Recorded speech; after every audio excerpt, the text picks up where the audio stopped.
Wait, I know this is not a thing.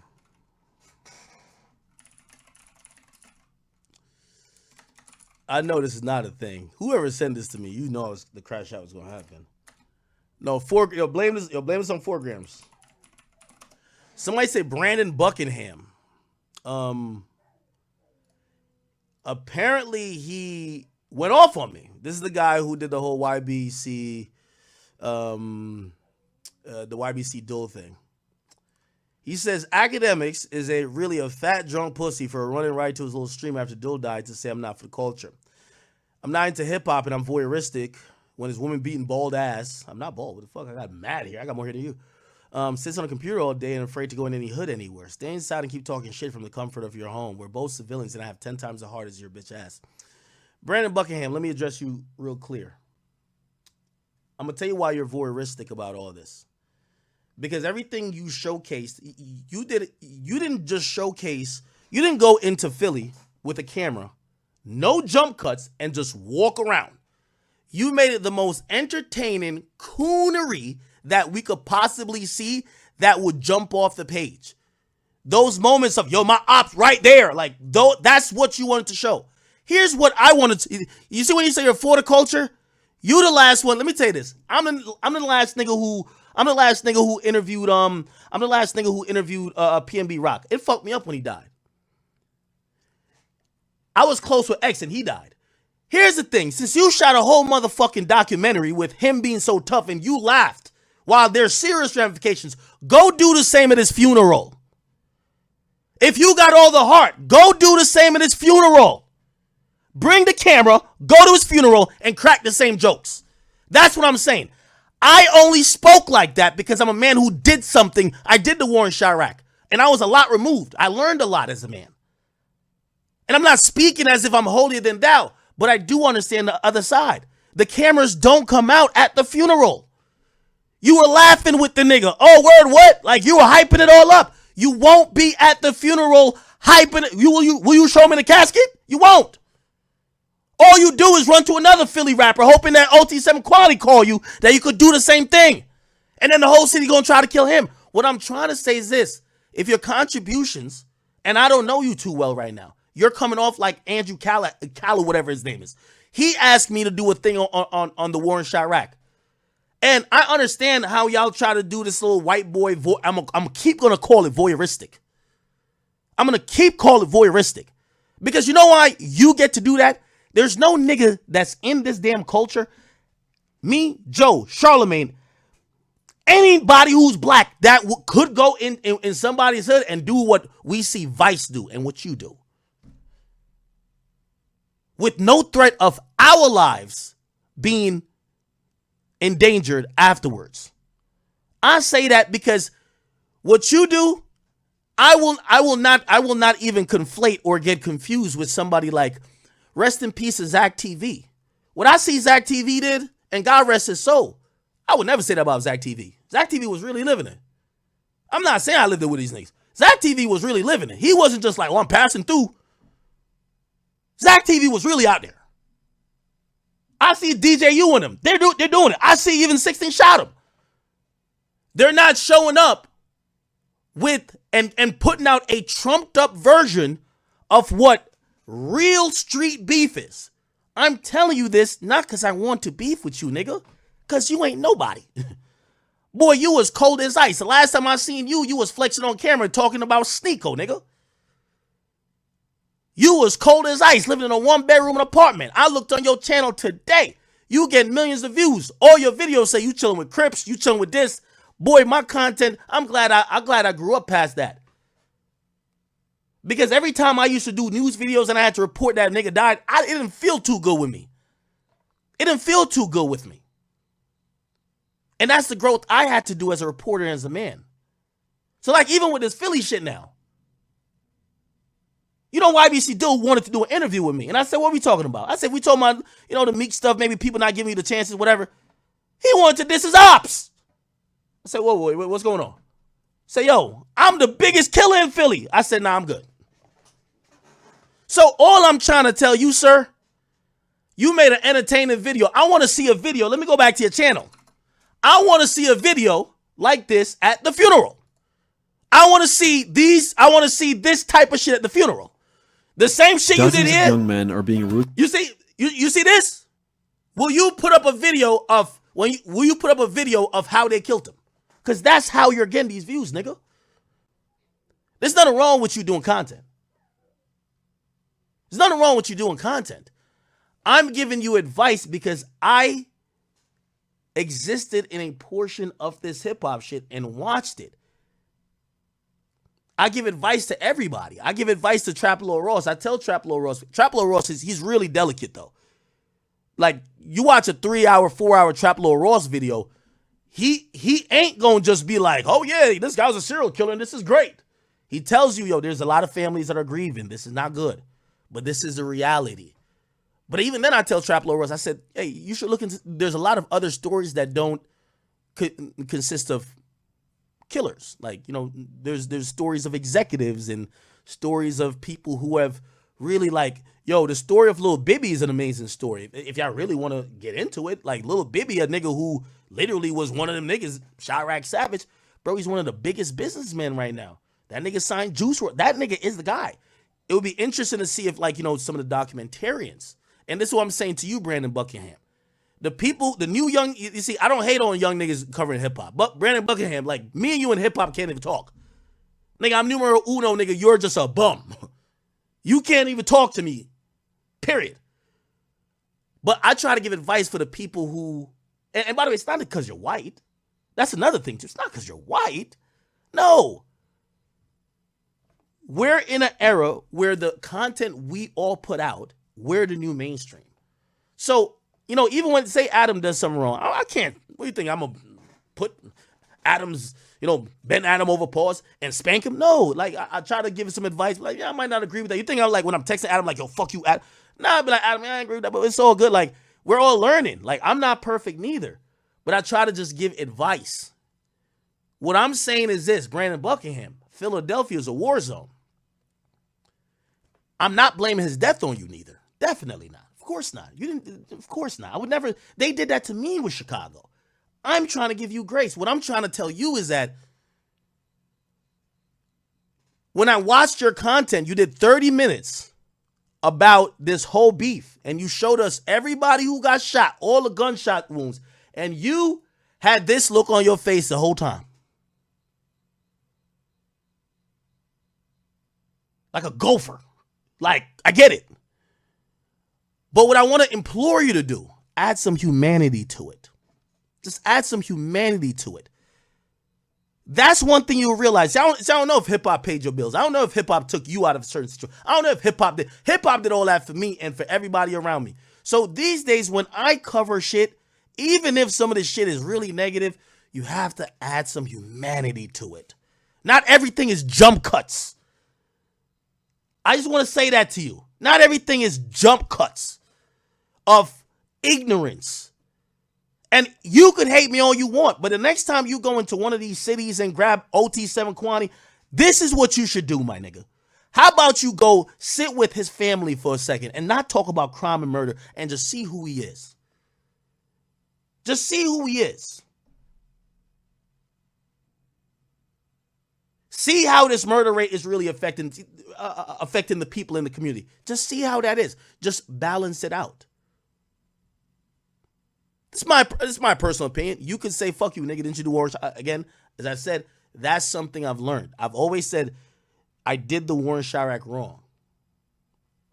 Because, you know, I started off trying to almost make it seem like on a satirical level, trying to make it seem ridiculous that these guys were doing it. But from the public's view, they didn't look at it and say, oh, this is bad. It looked just like glorification. Nigga, the first nickname I gave a nigga wasn't for him to be praised. It was for people to be like, yo, that's a problem. Instead, everybody loved it. So I understand, and I'm not mad at the content you niggas are doing. But I definitely want to say to you, you're being voyeuristic when you go through a city, you showcase all the violence, you have people, bro, y'all, listen, look at this video. You start out, right? You start out here, and by the time you're done, nigga, it's nighttime. In 1969. It's nighttime. Nigga, you hung with him for a whole day. Right now. You hung with him for a whole day, and not one thing that lacked, one thing that contained some humanity of who he was, compassion, something that human. You know why everybody today is saying they don't give a fuck that this guy lost his life? Because this video is the video this video in the Adam video that characterized his whole existence. Oh, this is the heartless nigga that was digging up a grave. Oh, who cares? That's the only thing I'm saying. If you care about the people and you care about the culture, you're clearly profiting from it. There's nothing wrong with that. But just give a little bit of an ounce of the other side. A little bit of an ounce. Okay? Normalize something. Humanize people. That's it. And you can get mad at me all you want because, nigga, I don't need you. You one of them niggas who, again, you won't be mentioned in hip-hop in 4 or 5 years. When you find your next grift, when it get back cool to covering the downfall of Mr. Beast, you be there. I could click on your page, nigga. This is what when I say voyeuristic, nigga, I guarantee when I start scrolling down, or like your videos just look more stupid and stupid. Your video, look at the title, harassing rich people at Harvard. You realize inside the weirdest hoods in Milwaukee, I took a gangster, like come on, bro. You even talk about dudes. You talk about these guys in these communities that you're making videos of like a white boy who's voyeuristic. No white dude who kicks it with niggas says, I took her gangster too. Nobody says that. Like, nobody says that. Nobody says that except a voyeuristic white boy. Oh, I took her gangster. I took this gangster I took him to my little sister's sweet 16. Like, what are you talking about? So when I say that to you, just remember where you came from. Okay? Look at these fucking videos. You went from videos of crying about Sneeko, the dark side of Sneeko. Bro, you have a video saying eating bugs with thigh escorts. You're a grifter. You would do anything. The thing is with the hip hop community and always with, you see, no matter what they say about Adam, and I was going to get on Adam's ass too. Adam noticed. When Adam was kind of telling me that he was about to pivot from hip hop into some alt-right shit, I'm like, nah, nigga. No, you ain't. Hip hop brought you here. No, you ain't. Fuck is you doing? That platform there is because black men and the culture of hip hop built that shit. Don't tell me you down to talk to the Richard Spencers and the weird motherfuckers. So when you come from talking about thigh escorts and talking about I'm in Thailand and whatever it is and all these goofy ass titles, to all of a sudden now you can't stop hanging out with all the niggas who want to kill each other. Yes, you seem voyeuristic. Voyeuristic. It's like me going to the jungles to watch the fucking wild animals and then going back home. It's different if I'm in the zoo every day with them niggas. Or at least I'm a caretaker of them like a fucking zookeeper. I think it's pretty easy to say. Nigga, you're in the videos throwing up gang signs. If that's not voyeuristic, what am I? You're in the videos throwing up gang signs. You're not a Crip. You're not a Crip. You're making a mockery of what they are. Why are you throwing up a gang sign? Why are you putting up a thumbs down? We don't see this behavior. I've seen you before because you used to be on Sneeko's dick. I've seen you before, my nigga. You were just an obsessed little white boy. You weren't into hip-hop like that.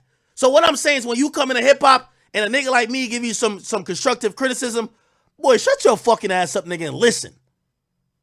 You and Andrew Callahan or whatever y'all name is.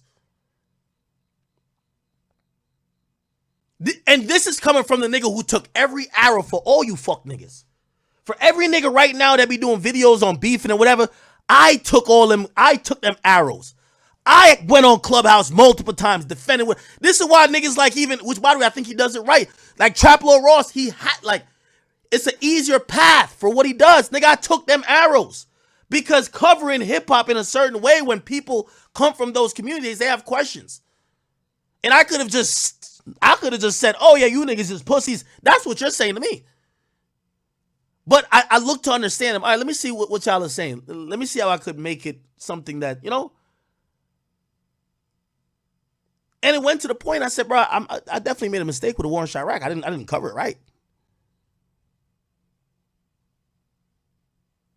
Somebody said, nah, Ak, you can't speak on it just because you stopped. That's the exact reason why I could speak on it. That's the exact reason I could speak on it. Because when I did the war in Chirac, people said, Ak, we believe that your coverage was responsible for people dying. I'm still not here saying Brandon Buckingham. I don't care. Trapolo Russ. I don't think none of these guys are responsible for people dying. But if you only listen with just trying to get your way out of it and be like, nigga, Warren Chirac can't kill nobody. Fuck out of here.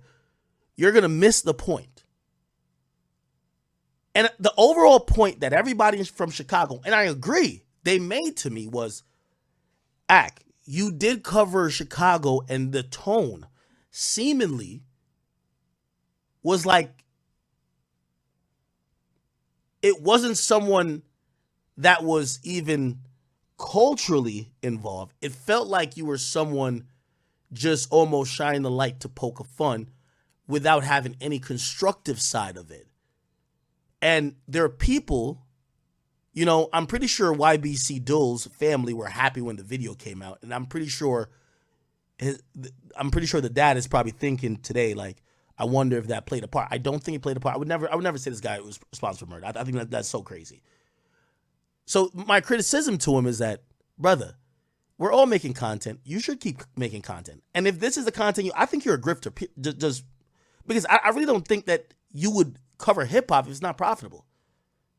I think anybody's a grifter who comes in hip hop. Put it like this. I have 15 years of me covering hip hop. When you little weirdos went to the left and started doing this other shit, yo, let's start debating about Jews. I didn't jump over there with you niggas. I left you bitch ass niggas over there. When you bitch ass niggas wanted to go do some other shit, I didn't go over there with y'all. 15 years, ups and downs, I'm here. That's one of the problems. You're voyeuristic, because voyeuristic means you're just there to kind of see it and you go back to wherever your original culture is. Fine. If you want to say this is your last grift and you're going to stay in hip hop, cool. But here's my only advice to you. And again, man, you a little nigga in the game. I don't even know. Boy, don't ever mention me again like that. Here's my only advice. Because I'm an OG to y'all niggas, I can't beef with y'all. I'm OG to y'all. My only advice to you, my brother, is that as you continue to do your content, when your content surrounds gangs, murder, and violence, get a little understanding to it and make sure the content at least, showcases a little bit more. I can't tell you how much, but what I'm saying is that when I watch this YBC Dull thing, it's impossible for anybody to watch this and have an ounce of sympathy for this man that he died. It's impossible. You only showcase the utmost, most ignorant side from this young man and the community he came from and the situations he was from. It's impossible for anybody to feel an ounce of, and what I'm saying is that you're going to make, well, I don't know if you monetize the video, but still your channel's going up. You should at least want to balance it out. That's my advice. You don't have to take it. And if you don't take it, I've seen a bunch of you come and go, because you know what happens? This happens for a while, and then all of a sudden the whole culture stops fucking with you because they realize you're just not like them. So again, like a nigga like you, I don't got to argue with you. Boy, I've been doing shit for 15 years. Let's see you do this shit for 10. I'll see if you're a voyeuristic person or not. Okay, I'll move on. Yeah, I don't know why that bum ass nigga chose to mention me. Okay. Thank you for watching our video. Please like, share, and leave a comment down below. We appreciate all your feedback on our videos. Also, we're on the road to growing subscribers, so please take some time to subscribe, turn on notifications, and hit the bell icon to receive all our new videos.